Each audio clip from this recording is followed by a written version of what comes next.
Okay. So let's see if it comes. I haven't got it yet. I see it, yep. Okay, so very good. Is that good? That's good. That's very good. Okay, I see you. Okay. All right. And this camera is better than your camera before, so I see you much better with this. All right. So Yeah, I'm in the living room with more light. more light. All right, that's what we are trying to do, get towards more light. In and out, right? So actually this week what I was thinking was, I was thinking what are we doing? And here is what I thought we are doing. And I thought what we are doing is, we know that there is movement of soul towards love, right? The soul wants to go towards love. Yeah. And when we move towards that, there are obstacles, there are challenges, there are things we should know. There are things, there are intricacies of mind, the way mind plays many things when we do that movement. And which is what we take up something every week and try to understand, how did mind play its role when the soul was moving towards love.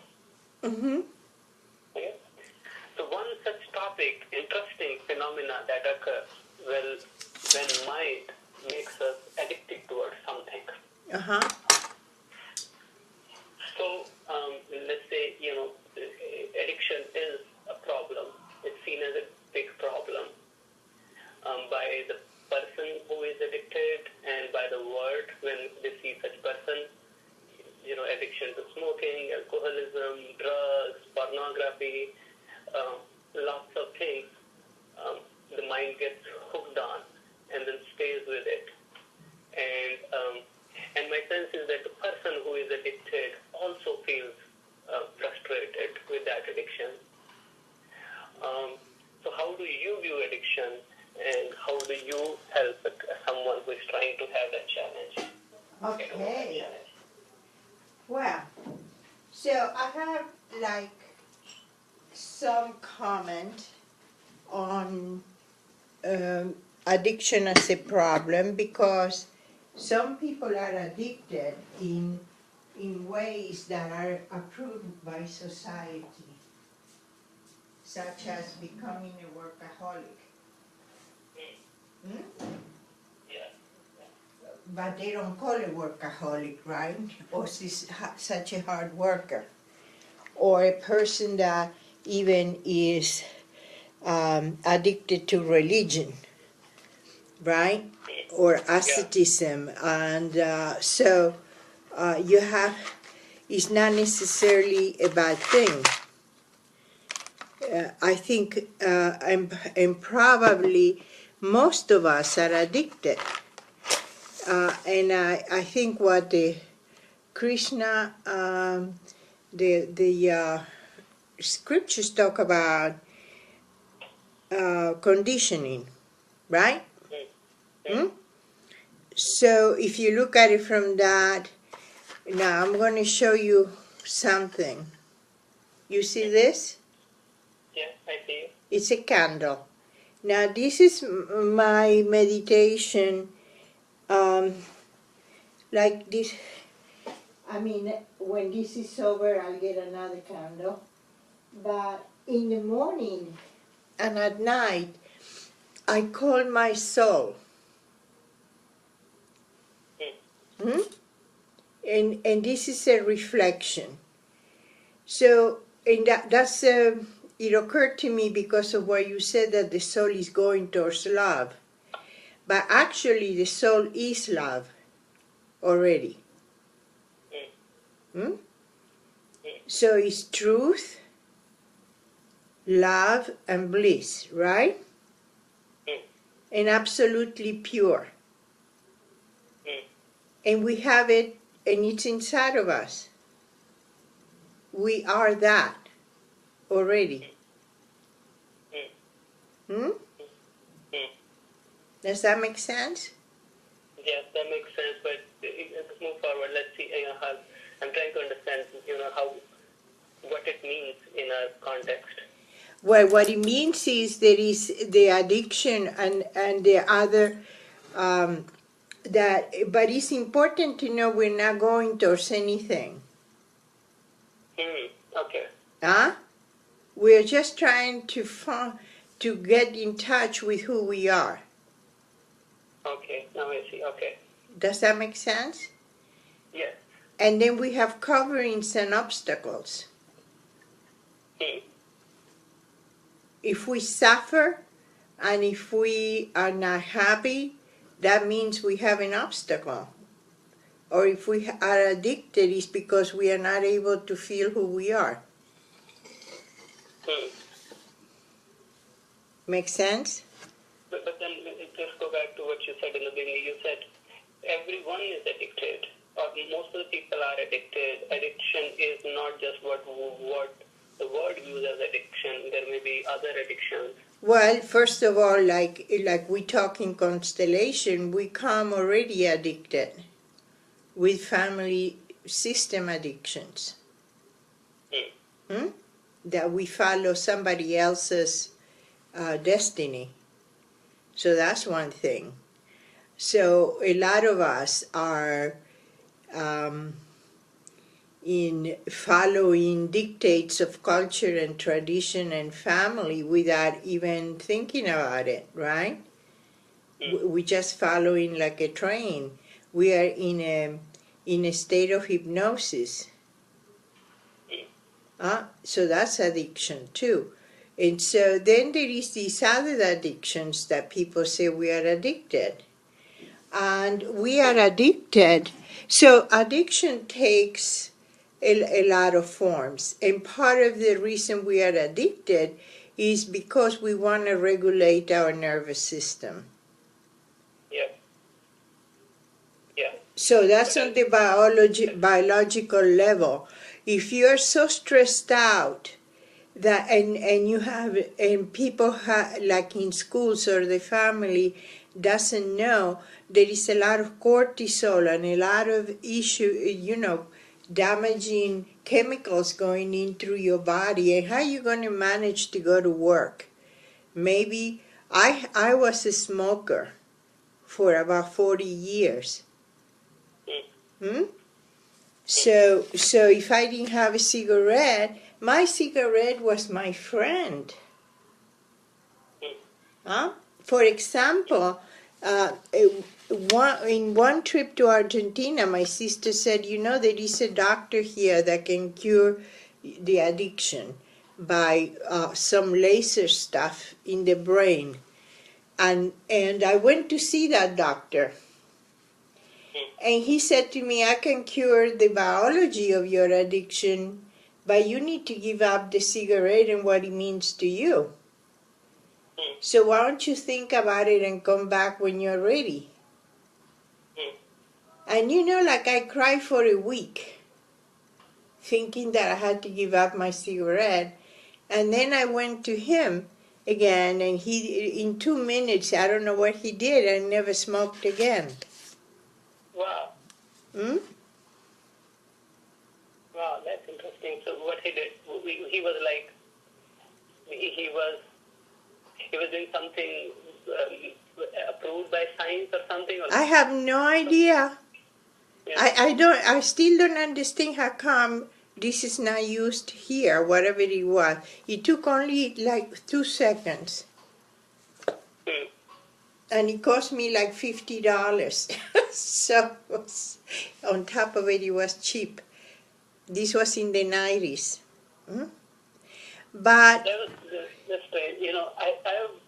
I was a smoker, and when I was trying to leave, I saw myself that whenever I felt frustration, I used to go to cigarette. And even after I left it, when I felt frustrated, I had an urge to smoke. Well, because you need to breathe and calms you down. Yeah. You see, so a lot of the addictions is really connected, at least in my experience, because I was addicted, to drinking, to alcohol, Like I wasn't an alcoholic, but I would have a drink every night on top with a cigarette. Hmm? And I totally understand it now. Because the kind of stress level that I had, and in society, my school, the training that I had never talked about addiction, and the biology probably they didn't know. Now they know a lot more. So if your nervous system is out of whack, how do you manage to regulate it? So if you're really regulated, you will not have so many addictions. And because in the past, I have been having body work for the past 30 years, and the more that and then the practice of continuum, the practice of family constellation and releasing all the patterns, and also some sort of spiritual awakening takes place. I don't know what to call it. Maybe it's not spiritual, maybe it's biological awakening. When your fantasies break, when you get real and present, and it's not something you do necessarily, but but addiction is just to tell you that your nervous system, your whole system is wound up. Your whole system is what? Wound up. Wound up, okay. In patterns that they don't let your soul shine through. And of course he gets addicted, but also the addiction can shift when you find something else instead. Like if you find, in my practice of continuum, in being in slowing down, and being with myself in self-intimacy, and enjoying the movements of my inner body, the movements of the cells, the silence, that I didn't need a drink anymore. Because I my nervous system was really very nicely regulated. I think we underestimate how much stress we carry. And we get used to it, so we don't even know we carry a lot of stress. But when you said that you feel that inner happiness now, for a starter, it's very difficult to feel something like that. Well, if you live a life of stress, and in order to feel that, you have to be, I don't know what you have to do, because, I can't talk for the universe. I can just share my journey. That started happening when I was able to slow down. When I first went to Mary for continuum classes 3 times a week, 15 years ago, and I was regularly going there. I slept through the whole year. I would start the class and then I fell asleep. And the reason why I fell asleep, and Mary was wonderful, and she said, sleep all you want, is because I had like 60 years of stress. But then it came a point that I could be awake doing that 3-hour class, very slow, and not fall asleep. It's an amazing achievement, and having fun on top of it, in a way of really being with the movements that are occurring. And appreciating all of that. The things that go on inside your body are amazing. But we have no clue. We have, most of us, I didn't have a clue. So we're missing something very important in our life, which is the self-intimacy with our own selves. So if you could do that, I mean, what's the need to take a drink or smoke a cigarette? It just drops.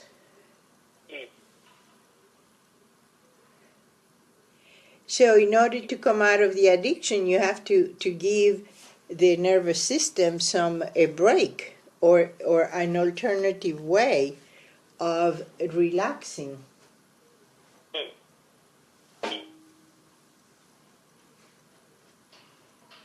So in a way, I don't see addiction as a bad thing. I see it as sometimes the one way of reducing stress, because we don't have any other option.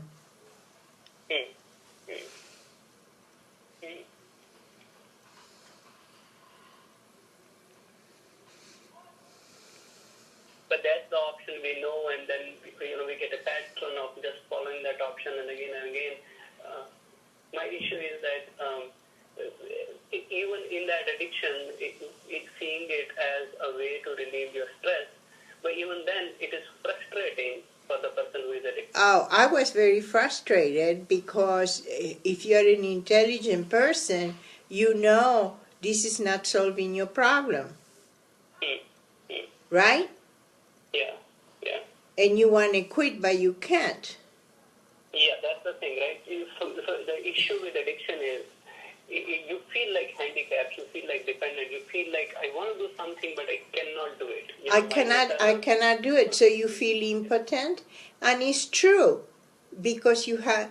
So yeah, that is what addiction does. So that's a sign.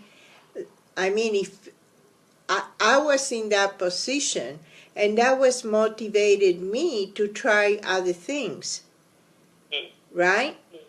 Yeah. To say, okay, who's there? Let me go to the next workshop. Let me try this. Let me read a little bit, and kind of open my eyes and see. And I was kind of fortunate in a way that I ended up with people who did massage. So I started reading what happens and started reading some biology, and I went into the trauma world, which they know a lot about stress and addiction because it is a biological thing on top of it. And so I explored all that, and I saw a big difference. Let me throw in another thing here. A number of times when I've seen other people talking to you or I talk to you, sometimes you take a stand. When I say a problem, you take a stand that don't see it as a problem and respond to your affect. The way your body is taking you, you step in there and then you will learn more about it, right? Don't think of a goal right now, just move with it, take the step to it. That seems opposite to what you're saying. You are viewing addiction as a problem. You are saying that one should try, if I'm relieving my stress in my addictive way, I should try another pattern to relieve my stress. Do a massage instead of smoking, right? Well, what I'm saying is not that you should do something, is that you need to be interested, which is a different thing. Let me be interested in what is it. Like I was interested, why is it that I keep on doing what I'm doing knowing that I shouldn't do it? That was my question, and I remember when I was like 38 or 40 years old, I went to one of the best psychiatrists in New York, and even though I didn't have much money, but I needed an answer. See, that's what I'm talking about. I mean, who could help me here? Because I felt this is the feeling I had. I felt I was inside a box with instructions that were outside the box. And I couldn't read the instructions. So I felt trapped in ignorance. So it kind of forced me to try to see if anybody knew or understood that experience. So this psychiatrist, after I told him all of that, he has this to say to me: you will have enough when you have enough. Which frustrated me tremendously because, he left me, even though he was right, he left me at the same place I was. Make sense?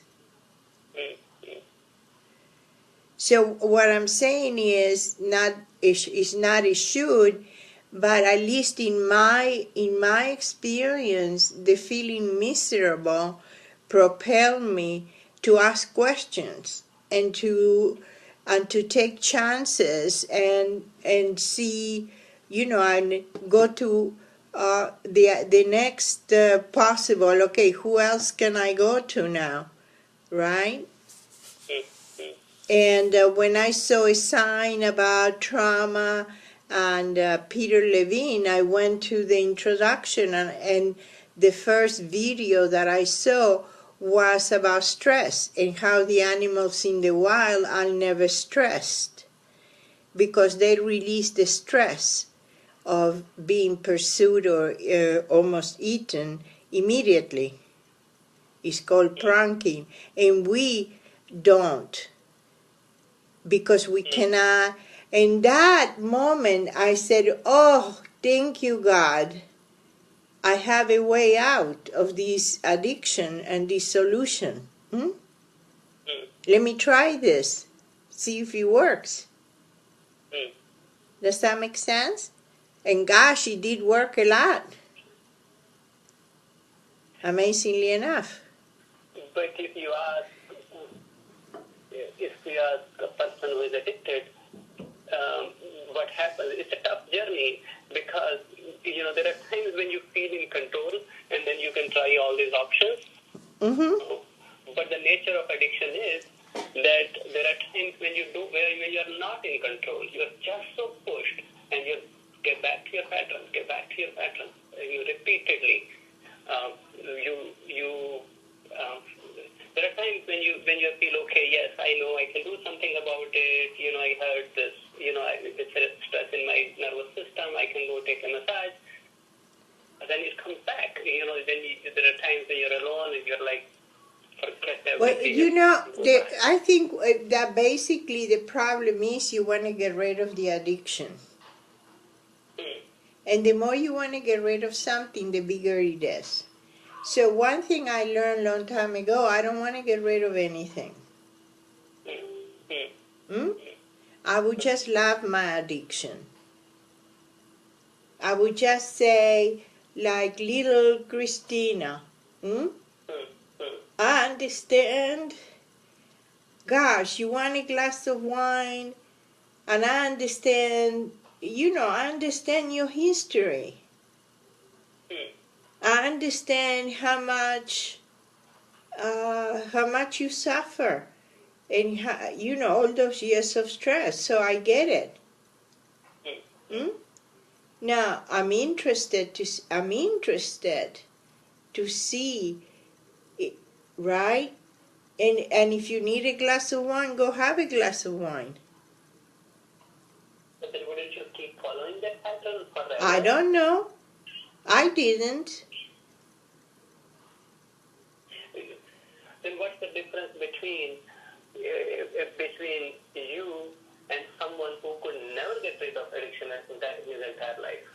I think somebody who cannot get rid of the addiction, I don't know if, or maybe they just too much into the addiction, or maybe they just want to keep it because it's easier. It is a lot easier to keep your addiction than to go through a healing journey, because that's a healing journey. It's not that you get rid of the addiction 1, 2, 3 because you had a massage. It may take years, and you may have like instead of 25 glasses of wine a week, you have 20, and then maybe 15, and then 3 years later maybe 8, and then all of a sudden you're in a new place. What I'm not understanding is you keep saying both things to me. It's a conflict. What you're saying is, I love my addiction, but still I want. Then you said I don't want to get rid of it. I want my addiction, but I want to learn how to live sober. I want to learn how to live free. Huh? I want to feel my soul. And when I drink, I can't feel it. So I'm interested in feeling my soul. There is a new interest in me. I mean, how would it be to live my life with my soul in happiness, in a sense of being in tune with myself? Does that make sense? But not hating my addiction as the problem. But more as the creative way to see how I want to learn how to live free. So that's another prayer that I have. I want to be the predominant force in my life. I want to be the person that determines my life. The predominant creative force in my life. I want to be free and I want to be happy. And so these are things that I'm learning. I'm learning my way into being there. In the meantime, I see that there are problems. I have addiction. I'm angry. There is a million things that are not the soul, right? I'm looking at them. But I'm not going to attach myself to fight them one at a time. Because then there is a certain sense of attachment to them.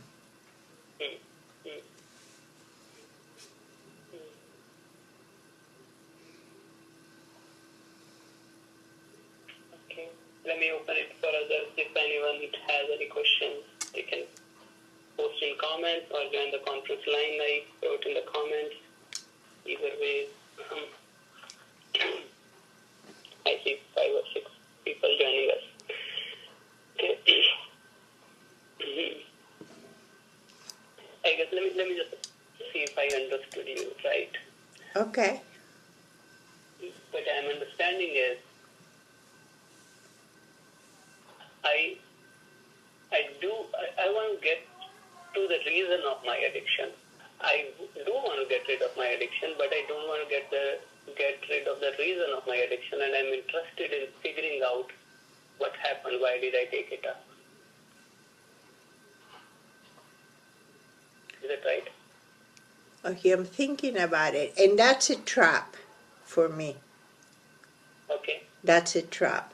Because no matter how much you want to figure it out with your mind, it may be, you may never get to it. So what's the point? It may have been inherited by the great-great-great-grandfather. It may be at birth. You had a birth trauma. Who knows what, right? Yeah. You may. This is a trap because we are meaning-making people, and we want to understand everything. And so, what does that mean anyway? If you understand that it was your great-great-grandfather, you know what? It's because you had too much stress. Whether it came this way, that way, or the other way, it is part of the environment and the conditioning that you got, period. And you know what? Maybe one day you will know it if you stop looking for it. It will just be clear to you. Sometimes we want to know it when we are all stressed out, and knowledge comes when you're totally open. Then what's your advice? I thought you said, it seems to me that you said both things. In some ways you are saying love your addiction and indulge it. In some ways when you're saying... It's not just love your addiction, love yourself.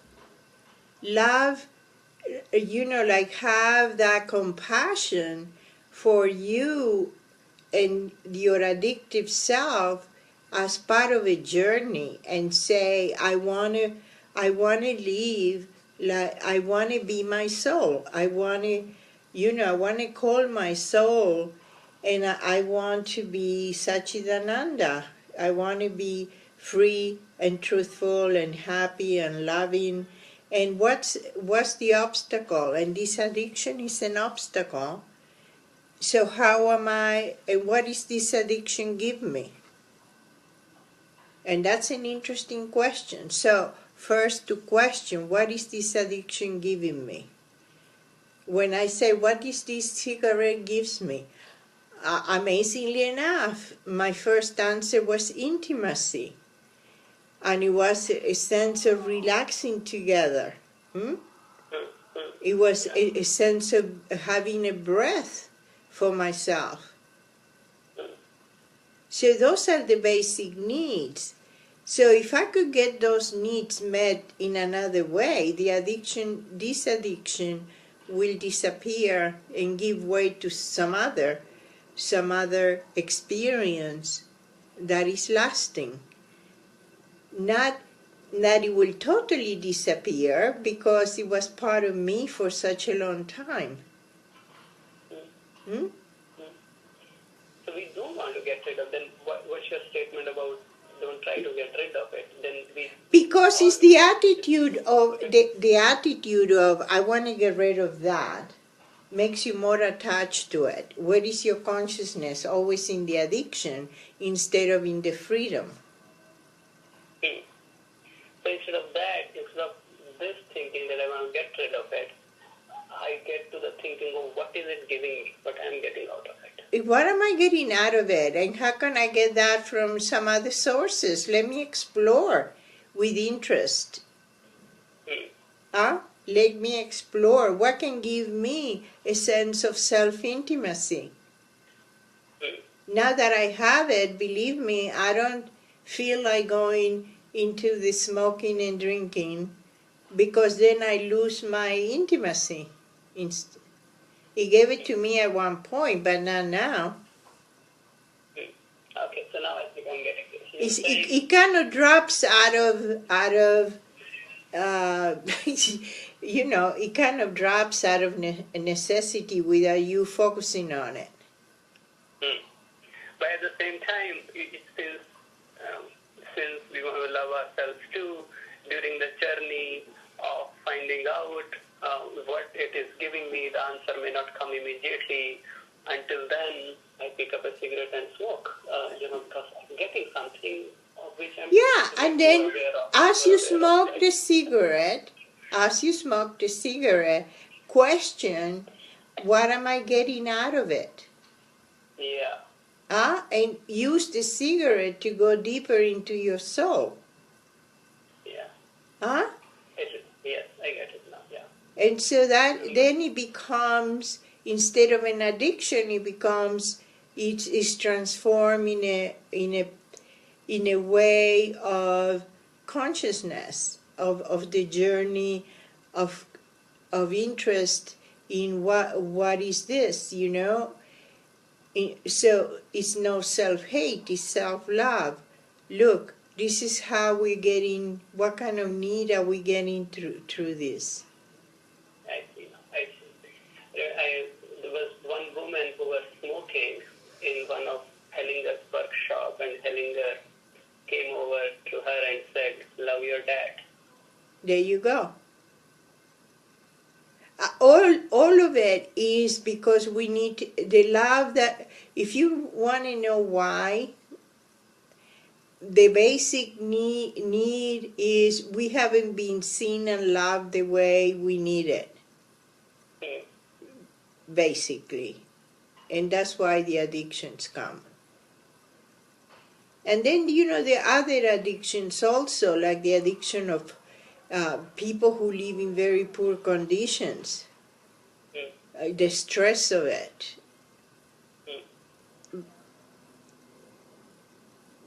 But I totally get it. The more you love yourself, the less you need addictions.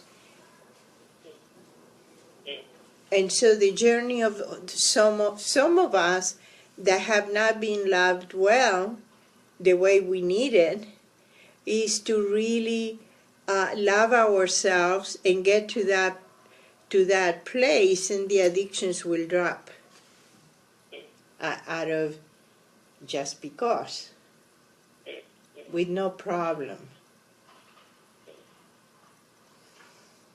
Interesting. Very interesting. Very interesting.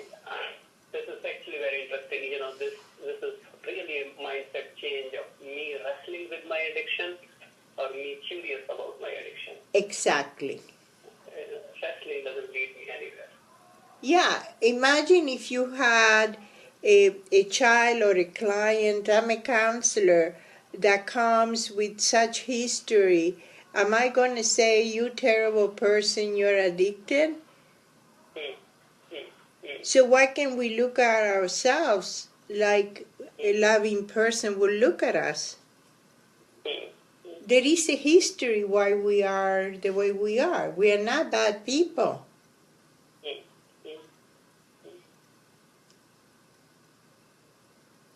We are actually light. And so we need to find out what is stopping us, or what is, you know, what kind of needs am I supplying with the way I'm doing? And how much do I want to do it another way? Or at least explore it. Or at least find somebody who you see has no addictions, or has conquered their addictions, and ask this person, that probably has to be somebody wiser than you, and ask, help. How did you do it? Hmm? That helped me a lot, to find people who had done what I wanted to do, to actually meet actual people.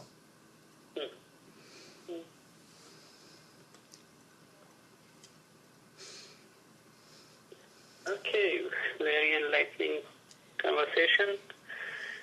I think it will be useful for many people. We took the example of smoking more, but it can be applied to any addiction, I guess.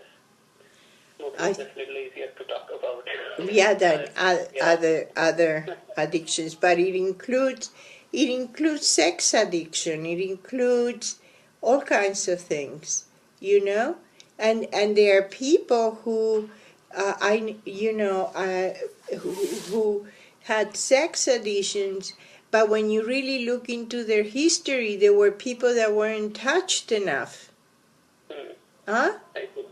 and couldn't love because they were abused. So the only way they could actually feel life was to the touch of sex.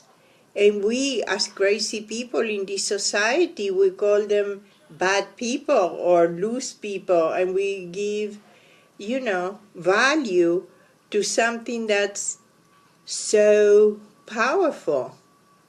Yeah. So this opens up another area, because when you say that when we are addicted, we should see what that addiction is giving me, it is difficult to get to it until we see some cases, or like you said, sex addiction. Maybe that's what I'm asking for. So when you see different ways, then I have a menu and see, I can think about, what's happening to me and all. So maybe if you come across, different cases, we can talk about it, and that might open up our light to see what. Well, I read many books, And one of them that I read, one paragraph of Ensler, if I could find the quote, I will send it to you. And it was a paragraph that blew my mind. She's the Ensler. She's the woman that wrote the Vagina Monologues, and she kind of says in the first paragraph of her book something to the. That's what I learned. That she said she had a life of deprivation of touch and love and affection. And so when you have that, the possibility of opening like other chakras, the chakra of love or spirituality, they're all closed. So you are around the world feeling isolated. And therefore, for her, sex was one way of feeling alive. So if you read that, you say, wow, I will never judge anybody. Right? That's a sex addiction in my entire life because it made sense. So what does that person need? Like I touch myself all the time, like massage myself, touch myself. Sometimes I've gone to Mary's workshop, when there is a lot of people and she will say, what is it that you need? And I said, I need to be touched by everybody. And I lay on the ground and, and 25 hands are on me. So that's what I'm talking about. What is happening, I am meeting a need that I had for I don't know, many years. And now I'm not ashamed to ask in a safe space.